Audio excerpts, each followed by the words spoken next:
来，这位监察院的前院长王建轩，伊是属新党的，早起伫咧广播节目来宣布，要以无党籍的身份来参选2024年的总统。伊的主张是和平统一救台湾，也毋过去互周兴成、曹兴诚甲呛声，讲想要统一的人，为什么无直接转去中国呢？为什么要留伫咧宝岛来捣蛋作乱呢？这个呛声的力头是真猛。 和平统一，这个对台湾是非常好，对大陆也好，然后对整个世界都好。85岁新党的王建轩上广播，宣布要以无党籍参选2024总统。两岸的关系坏到就要打仗了，如果一打，我们台湾就完蛋了，你知道吧？这脑筋糊涂啊！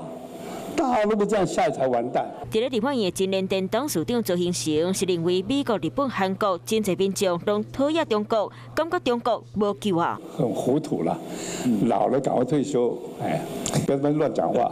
周兴成直接给结论去，不过王建轩讲和平统一会当谈判。邓小平曾经说过的，他说将来跟台湾要合一的话，统一的话，合一的话。 条件绝对比香港优惠的很多。